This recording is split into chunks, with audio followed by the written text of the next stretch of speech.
எல்லாருக்கும் வணக்கம்ங்க. 18வது Lok Sabha election results இன்றைக்கி இந்தியா முழுவதும் வந்திருக்கு.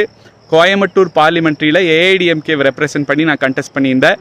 எனக்கு ஓட்டு போட்ட எல்லாருக்கும், எனக்கு ஓட்டு போடாட்டியும் ஜனநாயக கடமையாற்றி மற்ற வேட்பாளர்களுக்கு ஓட்டு போட்ட அனைத்து வாக்காளர் பெருமக்களுக்கும் என்னோட முதல் நன்றி. எனக்கு இந்த மிகப்பெரிய வாய்ப்பை உருவாக்கி கொடுத்த முன்னாள் முதலமைச்சர் எடப்பாடியார் அண்ணன் அவர்களுக்கும், அவங்ககிட்ட என்னை பரிந்துரை செய்த முன்னாள் அமைச்சர் எஸ்பி வேலுமணி அண்ணன் அவர்களுக்கும், அவங்க 2 பேர் சொன்னோன்னே இன்னைக்கு வரைக்கும் என்னோட ஒத்துழைப்பு கொடுத்து வேலை செஞ்ச மாவட்ட கழக செயலாளர்கள், சட்டமன்ற உறுப்பினர்கள், அனைத்து கட்ட நிர்வாகிகள், பூத் ஏஜென்ட்கள், பூத் நிர்வாகிகள், அடிப்படை உறுப்பினர்கள்னு எல்லாருக்கும், கூட்டணி கட்சி, தோழமை கட்சி நண்பர்களுக்கும் என்னோட மனமார்ந்த நன்றிகளை சொல்லிக்கிறேன். அது மட்டும் இல்லை, காவல்துறை, மீடியா துறை, எலெக்ஷன் கமிஷனை சேர்ந்தவங்க மற்றும் பல துறைகளை சேர்ந்த அரசு அதிகாரிகள் அல்லும் பகலும் கஷ்டப்பட்டு இந்த எலெக்ஷனை நடத்தியிருக்கீங்க. உங்கள் எல்லாருக்கும் என்னோட நன்றியை தெரிவிச்சுக்கிறேன்.